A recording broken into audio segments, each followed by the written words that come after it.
नमस्कार दोस्तों, स्वागत है आपका एजुकेटेड इन्फो चैनल पर। आज मैं आपको जो है बहुत इंपॉर्टेंट चैप्टर पढ़ाने वाला हूँ जिसका नाम है सेल कोशिका। दोस्तों, अगर आप जो है हमारी वीडियो को फॉलो करते हैं तो आपको पता होगा कि हम कितनी इंपॉर्टेंट न्यूज़ आपके लिए लेके आते हैं स्टडी से रिलेटेड।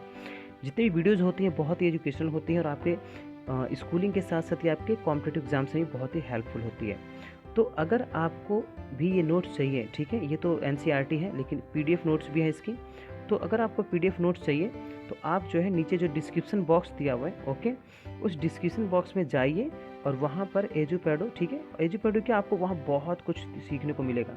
फेसबुक पेज पे जाइए, वहाँ पे भी आपको बहुत देखने को मिलेगा, सीखने को मिलेगा। ट्विटर पे फॉलो कीजिए, वहाँ पर भी आपको बहुत कुछ सीखने को मिलेगा, ओके। और जो लिंक जो नीचे दिए हुए हैं वहाँ पर जाइए और पीडीएफ नोट्स डाउनलोड कीजिए, ओके। फ्री ऑफ कॉस्ट है, कुछ नहीं है, ठीक है, आप जाइए सिंपल डाउनलोड कीजिए। और सबसे इम्पॉर्टेंट बात, वीडियो को लाइक कर लें। अब लाइक से क्या प्रॉफिट होगा दोस्तों? लाइक से हमारा कोई प्रॉफिट नहीं है, यूट्यूब ने एक लाइक आपके लिए बनाया है, ठीक है।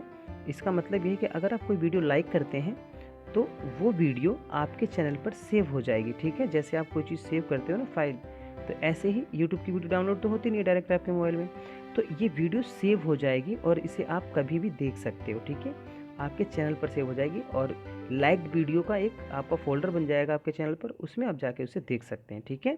तो किसी भी वीडियो में आप ज़रूर, अगर आपको पसंद है, आपको उसकी ज़रूरत हो तो आप उसे लाइक कर लें। इससे क्या होगा, आपके पास वो सेव हो जाएगी हमेशा के लिए।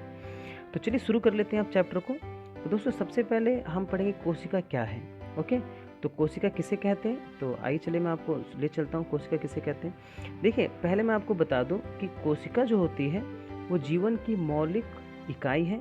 ये यहाँ पर चैप्टर का नाम भी है, ठीक है, कि कोशिका किसे कहते हैं। तो कोशिका जीवन की मौलिक इकाई को कहते हैं, ओके।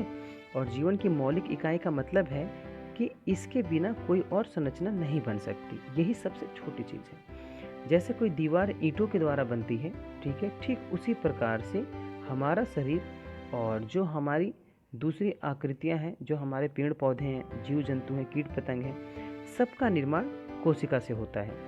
तो कोशिका हमारी शारीरिक संरचना की आधारभूत और संरचनात्मक, यानी इसे हम बोलेंगे कार्यात्मक और संरचनात्मक, ठीक है।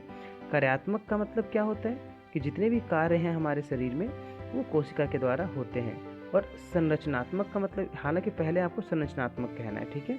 और संरचनात्मक का मतलब क्या होता है, तो संरचनात्मक का मतलब होता है ये हमारे शरीर की संरचना बनाती है। तो पहले कोशिका हमारा, ठीक है ना, कोशिका किसी भी जीव की संरचनात्मक और कार्यात्मक इकाई है, ठीक है। पहले इसे बोलिएगा और दूसरे पे कार्यात्मक, ओके। इंग्लिश में अगर हम इसे बोलेंगे तो ऐसे कहेंगे, the cell is structural and functional unit of life, okay. तो चलिए बात कर लेते हैं कि कोशिका के बेसिस पे, यानी कोशिका के आधार पर, सेल्स के बेसिस पे जीवों को कितने भागों में बांटा गया है। तो दोस्तों बहुत ही सिंपल है, आप सभी जानते भी होंगे कि कोशिका के आधार पर जीवों को दो वर्गों में बांटा गया है। पहला एक कोशिकीय जीव और दूसरा बहुकोशिकीय जीव।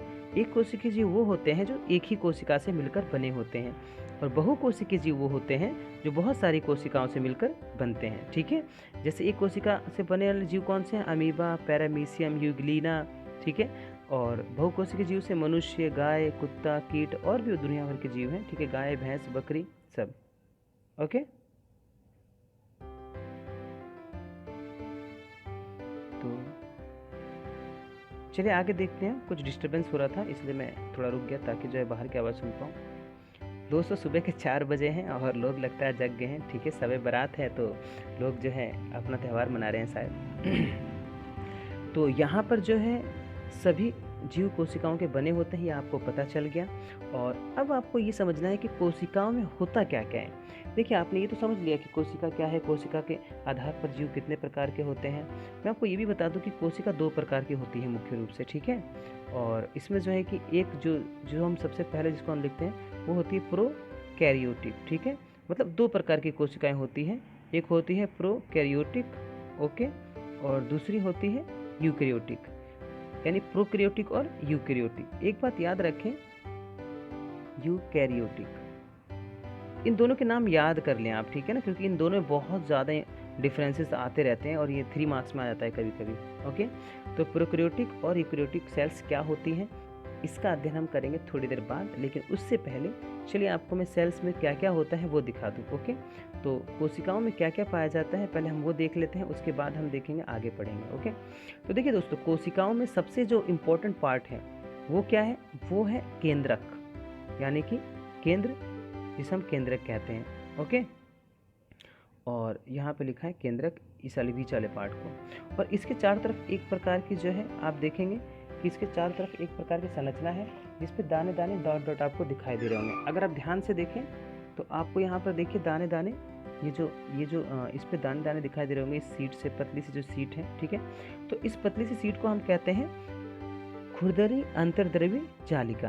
ओके, और बाहर की तरफ ऐसे ही जो निकले होते हैं, ऐसी पट्टियाँ होती है बाहर की तरफ, या फिर यहाँ पर थोड़ा अलग टाइप का आपको दिखाया गया ये जो पार्ट है, इस जिस पे दाने दाने नहीं होते उसको हम बोलते हैं चिकनी अंतर्द्रव्य जालिका। ठीक है ना, तो जालिका दो प्रकार की होती है, ठीक है ना, अंतर्द्रव्य जालिका दो प्रकार की होती है, खुरदरी अंतर्द्रव्य जालिका और चिकनी अंतर्द्रव्य जालिका। ओके, इसके बाद हम बात करेंगे इसके बाद हम बात करेंगे और भी कंपोनेंट्स की, जैसे ये तो हो गया आपके। इसके बाद है ये माइटोकॉन्ड्रिया।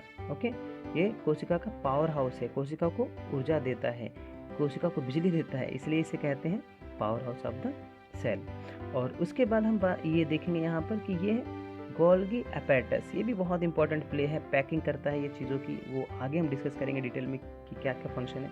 यहाँ पे मैं आपको जितने भी पार्ट्स के नाम दिखा रहा हूँ कोशिका के, इन सब के एक एक करके हम स्टडी करेंगे इसके बारे में। ओके, तो यहाँ पर आप देख सकते हैं, तो मैंने आपको बता दिया क्या क्या, कि केंद्रक, अंतर्द्रव्य जालिकाएँ, उसके बाद से कोशिका गाल्जी उपकरण, ठीक है, इसे हम क्या बोलते हैं, कहीं मैंने इसे गलती से कोशिकाएं तो नहीं बोला सॉरी, अगर ऐसा बोला होता, इसे हम गाल्जी उपकरण कहते हैं, ठीक है ना, क्या कहेंगे, गाल्जी उपकरण। ठीक है, तो गाल्जी उपकरण बहुत ही इंपॉर्टेंट पार्ट है और उसका फंक्शन पढ़ेंगे अभी।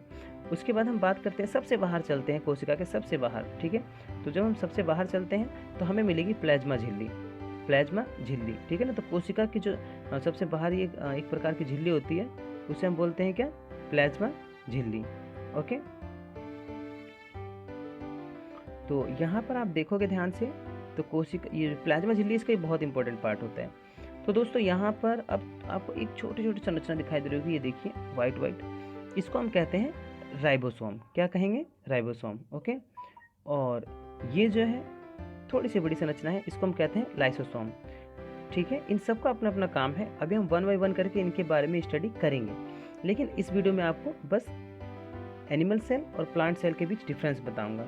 ओके, तो यहाँ पर आप समझ गए कि क्या क्या कौन कौन से पार्ट्स हैं, कि राइबोसोम है, लाइसोसोम है, माइटोकॉन्ड्रिया है, एंडोप्लाज्मिक रेटिकुलम है और गोल्जी उपकरण है। ठीक है, और सबसे लास्ट में आपको बता दूँ ये चीज़, इसे हम कहते हैं तारक केंद्र।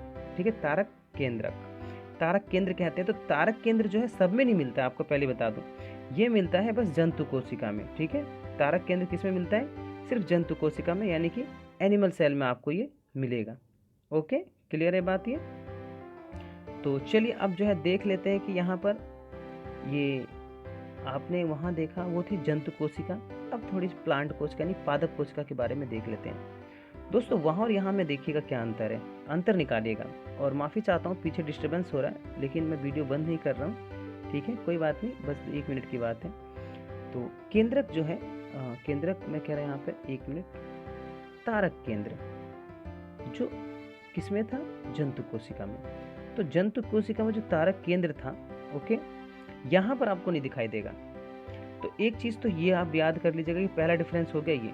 और दूसरा डिफरेंस, अब देखिए दूसरा डिफरेंस क्या है कि यहाँ पर इतनी बड़ी एक संरचना सी दिखाई दे रही है, इस संरचना को हम क्या कहते हैं, इस संरचना को हम कहते हैं रिक्तिका।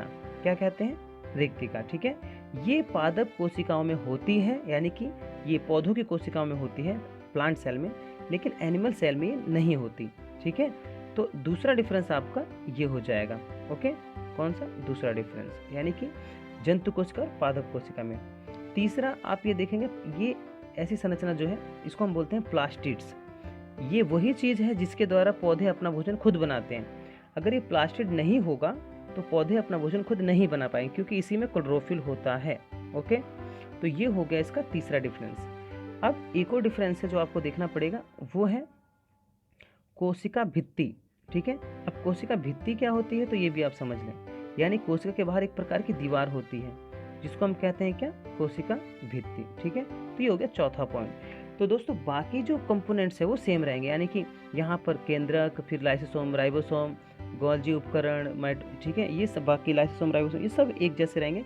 बस ये जो मैंने 4 चीज़ें आपको बताई हैं यही मेन डिफरेंस होते हैं पादप कोशिका में और जंतु कोशिका में। ओके, तो आई होप कि आपको समझ में आ गया होगा कि पादप कोशिका और जंतु कोशिका में क्या अंतर है। तो चलिए फिर अब जो है बात करते हैं विस्तार से और इसी चीज़ को दोबारा देख लेते हैं कि पादप कोशिका और जंतु कोशिका में क्या डिफरेंस है। ओके, तो यहाँ पर आप देखेंगे कि पादप कोशिका और यहाँ पर जंतु कोशिका है। तो पादप कोशिका में क्लोरोप्लास्ट होता है, जो मैं आपको बता रहा था, जिसमें फोटोसिंथेसिस के लिए जरूरी पिगमेंट जिसको हम क्लोरोफिल कहते हैं पाया जाता है, और इसमें क्लोरोप्लास्ट नहीं होता। फिर इसमें रिक्तिका होती है, इसमें रिक्तिका नहीं होती। इसमें द्रव पदार्थ अवशोषित कर सकता है, इसमें द्रव पदार्थ अवशोषित नहीं होता है। ठीक है, इसमें प्रकाश संश्लेषण की प्रक्रिया होती है और इसमें प्रकाश संश्लेषण की प्रक्रिया नहीं होती। इसमें कोशिका भित्ति होती है लेकिन इसमें कोशिका भित्ति नहीं होती। ठीक है, ये वाला गलत लिखा है, लाइसोसोम दोनों में पाया जाता है। ठीक है, तो दोस्तों मिलते हैं फिर नेक्स्ट वीडियो में। ठीक है, कुछ डिस्टर्बेंस हो रहा है तो फिर अब नेक्स्ट वीडियो मिलते हैं। आपको मैं 1 बाय 1 करके हर एक पार्ट्स के बारे में बताऊंगा। Thank you, bye bye.